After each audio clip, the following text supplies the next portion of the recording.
주의 은혜가 여러분들 가운데 함께 하시기를 주님의 이름으로 축원합니다. 예수님의 십자가 사건에 대해서 가장 그 의미와 그리고 그 모습을 명확하게 연된 말씀이 있다면 아마도 시편 22편과 함께 오늘 여기 이사야서 53장일 겁니다. 특히 이사야서 53장은 그 앞부분, 그리고 52장 13절부터 53장 12절까지를 여호와의 종의 노래라고 합니다. 가장 유명한 종의 노래지요. 이 말씀을 읽다 보면 예수 그리스도의 모습을 우리가 좀 머릿속에 상상해 볼 수 있습니다. 여러분, 예수 영화를 보면 중동 사람이 아닙니다. 다 유럽 사람들의 모습이죠. 금발머리에 키가 크고 그리고 잘생긴 영화 배우들이 전형적인 모습을 우리가 보고 있지요. 근데 얼마 전에 AI를 통해 가지고 예수님의 모습이 어떤 모습이었을까? 그래서 그림을 그려서 공개된 적이 있습니다. 근데 그 그림의 모습이 아마도 요즘에 중동 테러리스트들 모습 같은 느낌? 어떤 분들이 그 모습으로 그려놨더라고요. 그게 맞아요. 중동 사람들의 전형적인 얼굴이 거무스름하고 그리고 키가 크지 않고 그리고 수염이 나 있고 그런 모습들을 상상해 보는데 우리는 영화의 이미지가 굉장히 강해서 그 예수님이 건강하고 잘생기고 키가 크고 금발머리인 그런 이미지를 우리가 가지고 있습니다. 근데 오늘 본문의 말씀에 보면 그런 모습이 아니에요. 여기 그 52장 14절을 먼저 한번 볼까요? 52장 14절 한번 먼저 읽어봅니다. 전에는 그의 모양이 타인보다 상하였고 그의 모습이 사람들보다 상하였으므로 많은 사람이 그에 대하여 놀랐거니와. 많이 상했다. 우리도 그런 얘기 많이 하지요. 예를 들면 몸이 아파가지고 수척해져 있으면 얼굴이 많이 상했네. 그런 얘기 하는 것과 비슷합니다. 그러면서 한번 볼까요? 2절 한번 보죠. 52장 2절, 53장 2절이 53장 2절 같이 읽어봅니다. 그는 주 앞에서 자라나기를 연한 순 같고 마른 땅에서 나온 뿌리 같아서 고운 모양도 없고 풍채도 없은즉 우리가 보기에 흠모할 만한 아름다운 것이 없도다. 여기 그 주 앞에서 자라나기를 연한 순 같고 금방 꺾일 것 같은 그런 모습, 마른 땅에서 나온 뿌리.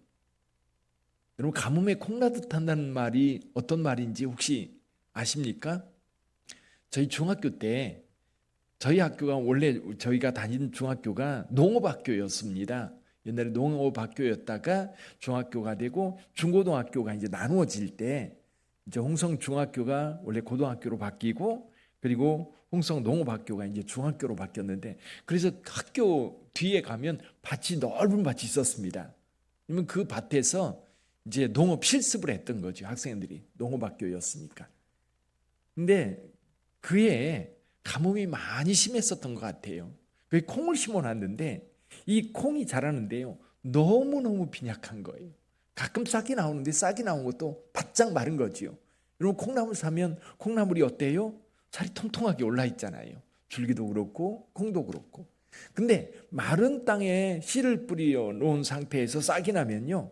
정말 볼품 없습니다. 그래서 마른 땅에 이 가뭄에 콩나듯 한다. 이게 싹이 안 나는 거예요. 나도 너무나도 약해서 정말 저기에 자라서 콩을 맺을 수 있을까? 실제로 거의 맺지 못하지요.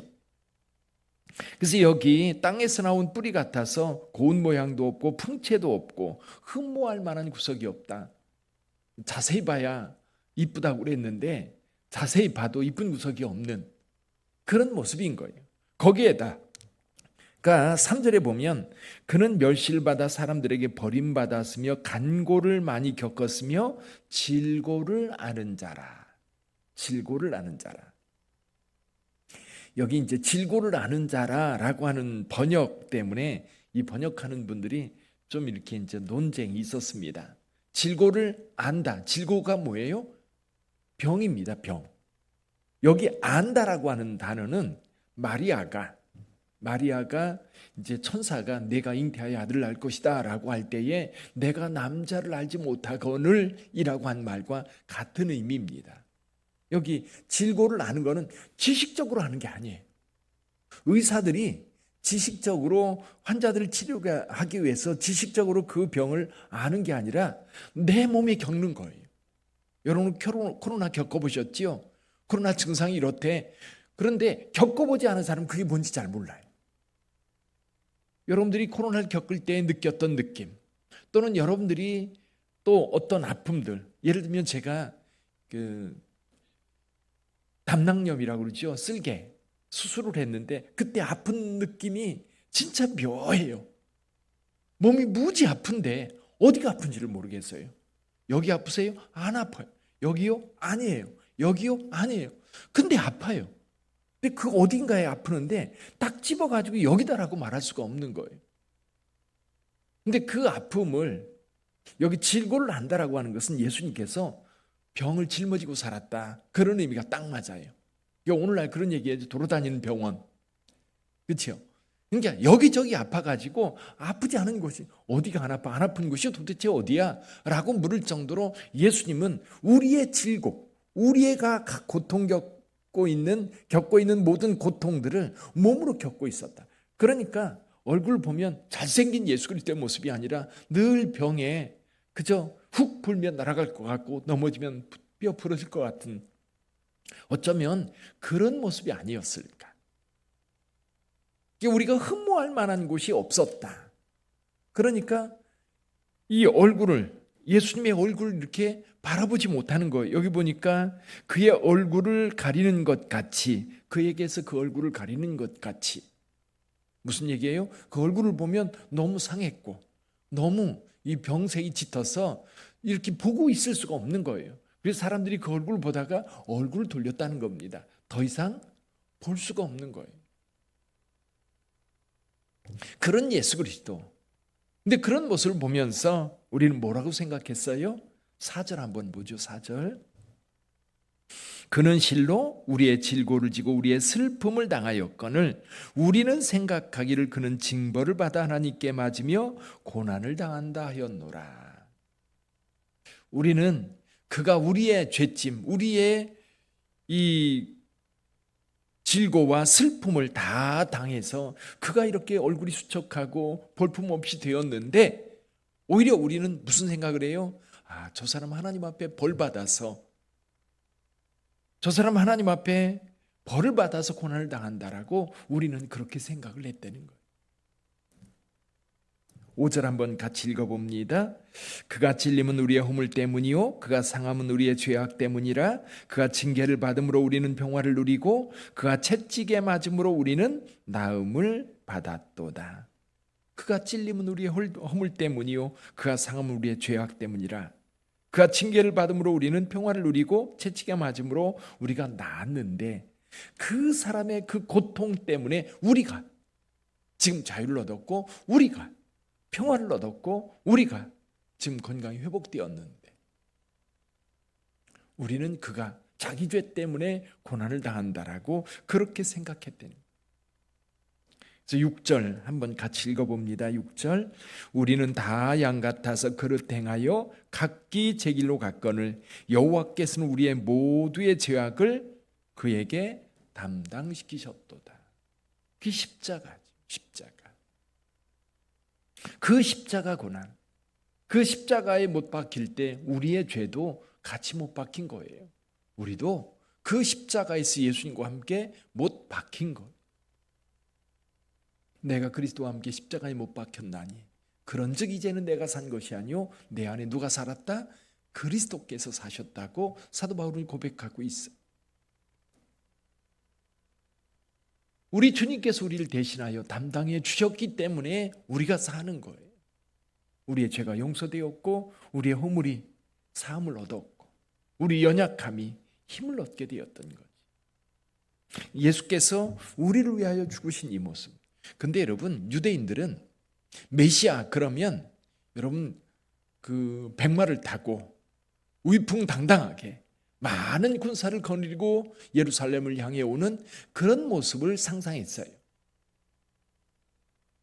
왜냐하면 이스라엘이라고 하는 나라가, 이 나라가 약한 나라예요. 주변에 강대국들 틈에 끼어 있어서 늘 이리 치고 저리 치는 그런 나라였어요.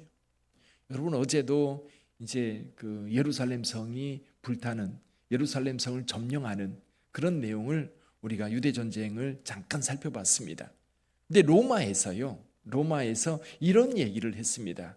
야, 그 한턱 조그만 나라, 그 조그만 나라, 거기에서 자기네들끼리 하나님 믿으며 살도록 내버려 두지 뭐 그렇게 관심이 많냐. 근데 로마가요, 이 유대 지역을 통제하지 않으면 안 되는 이유가 있었어요. 그게 뭐냐면 로마 제국이 이 이집트, 메소포타미아 지역, 이 두 지역을 연결하는 좁은 통로에 있는 나라예요. 여기가 막히거나 여기가 불편하면 이 두 지역 사이 오고 가는 무역로라든지 군사라든지 이 여러 가지 면에서 불편한 거예요. 그래서 로마가 대군을 보내가지고 예루살렘을 점령하려고 했던 겁니다. 그러니까 지금 전 세계에 보면 전 세계 가장 슬픔을 당하는 민족 가운데 한 민족이 쿠르드족입니다. 쿠르드족.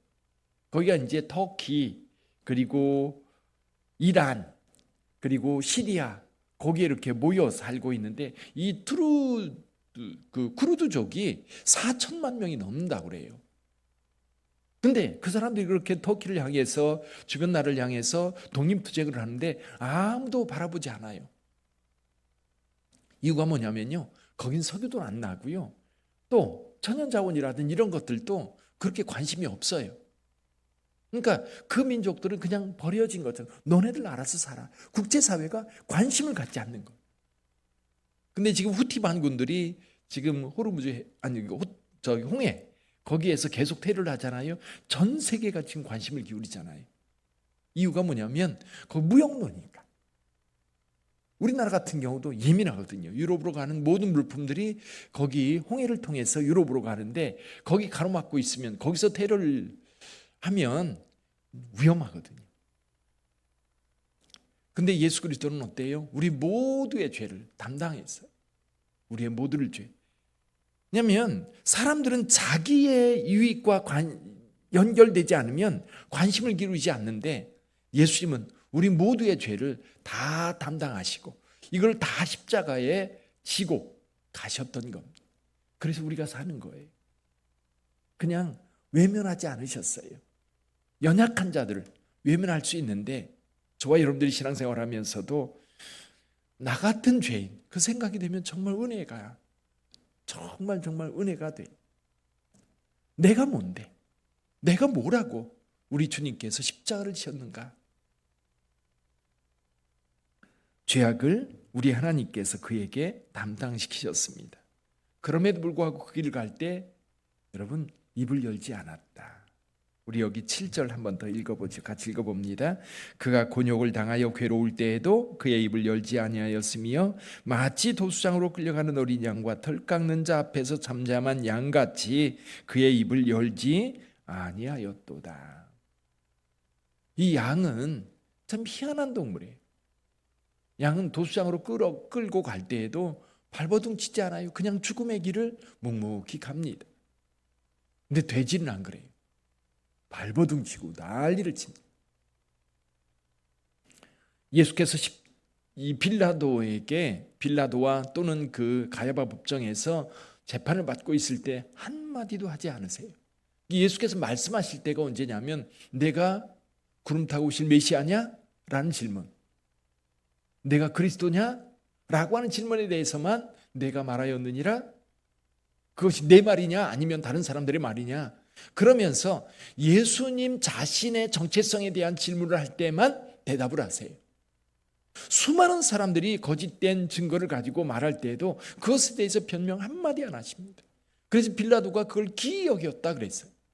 다른 사람들 같으면 내가 아니다 그러면서 그건 거짓말이다 적극적으로 변호하고 적극적으로 자기가 이 상황에서 벗어나려고 할 텐데, 예수는 그러지 않았어요. 입을 다물고 있는 거예요. 그게 기이했다. 그 말씀이 어디에 있어요? 여기 53장 7절 말씀인 거예요. 도수장이 끌려가는 어린 양처럼 잠잠하였다. 입을 열지 아니하였다. 다 무엇 때문이에요? 우리의 죄를 짊어지고 가는 그 십자가의 길, 예수께서 가셔야만 우리가 사기 때문에 그래요. 예수께서 그 길을 가셔야만 우리가 회복되기 때문에 그래요. 주님은 기꺼이 그 길을 가셨던 거지. 오늘 저와 여러분들이 그 은혜 가운데 살고 있는 줄 믿습니다. 우리의 죄악을 다 그에게 담당시키셨기 때문에 저와 여러분들은 오늘 자유를 누리고 평화를 누리고 그리고 건강하게 살아갈 수 있는 겁니다. 그렇다고 해서 우리가 여러분 죄 없이 강건하게 그 어떤 그 허물 없이 살아가는 건 아니지요. 여전히 우리의 삶에도 지금도 주님의 십자가가 필요하고 주님의 용서가 필요하고 주의 보혈의 피가 필요한 삶이에요. 그래서 늘 그 은혜를 따라 살아가는 저와 여러분들이 되기를 주님의 이름으로 축원합니다. 우리 기도하겠습니다.